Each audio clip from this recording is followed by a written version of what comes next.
You know, our kids are part of a consumer culture where name brands have become part of their identities. If they're not interested in the branding or can't afford it, shame and low self-esteem are frequently the result. And Dr. John Duffy is joining us now to share ways we can reassure our kids it is okay to be themselves and how we can navigate the bullying.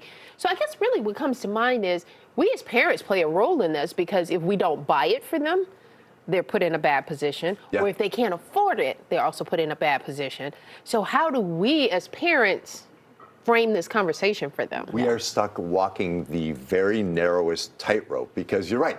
A lot of these things the kids are drawn to, right? The Stanley Cups, the Carhartt, yeah. and the Uggs, and all this stuff is really expensive. Yes. So we have to draw this line between, hey, you get to establish yourself as a unique character, your unique identity, who you are.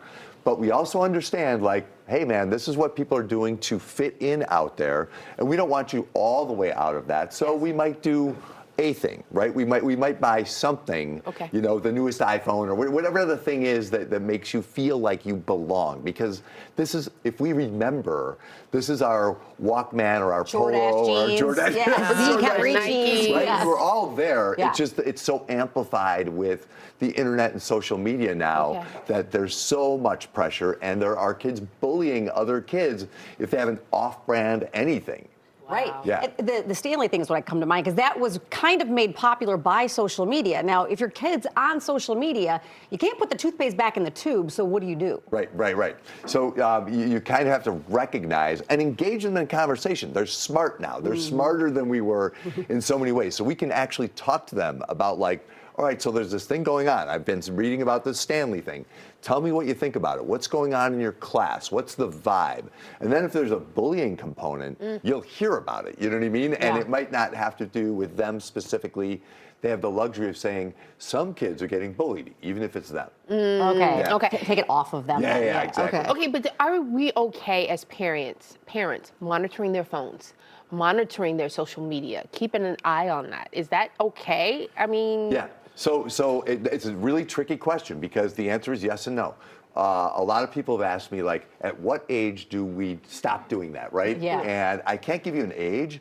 I can say, pay attention to where your kid is developmentally, what they're posting. So early on, you get to police every element of that, because this is a health and safety issue more than anything else, right? So, and if you see that they're posting something on Snapchat that they think is innocuous and just funny, but you know, like, ooh, this could get you in trouble. Then you want to sit down, have a talk about it, right? Not a shaming talk, just this is how the world works talk. So if you're going to go forward, and I'm going to step back from this role of monitoring, then you've got to be really on top of it and really thoughtful about what you put out there. If you've got a question about it, bring it to me. Okay. So we had a couple on not too long ago whose son unfortunately committed suicide at 14 after being bullied over soccer. Yeah. And it happened within the initial bullying a month later. So what are the physical signs to watch out for so that we can clue in something's wrong? Yeah. So if you see your child withdrawing, and this stuff is sudden, so if you see sudden changes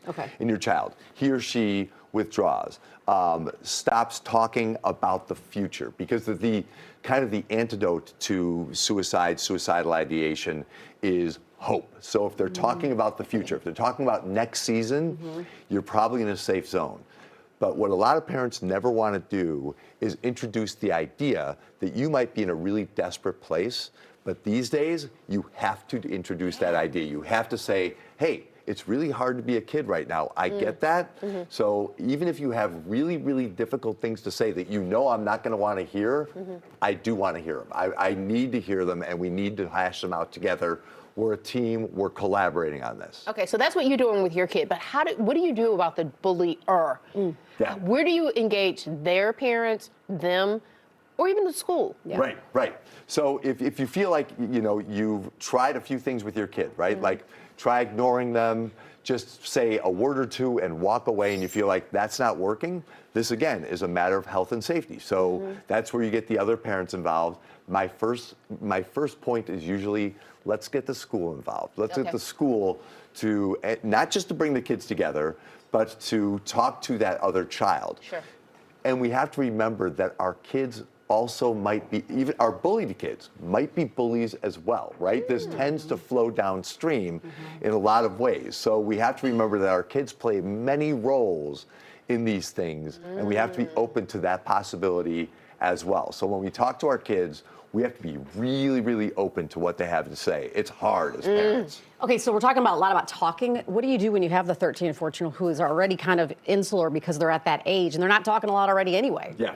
So I get this question a lot. Yeah. And what we want to do is like keep talking at them, draw them out. Okay. My advice is sit down with them. If they say, I don't want to talk to you, if they're watching a show, grab one of the AirPods, put it in your ear, watch with them, even if you're not that interested, and then have a conversation about it later. But even if you don't have the conversation, if you're just hanging with them and you're watching the cartoon, you're playing the video game, you're doing the thing, then they know, oh, mom or dad, they're available to me. Yeah. If I'm having a difficult time, I can go to them.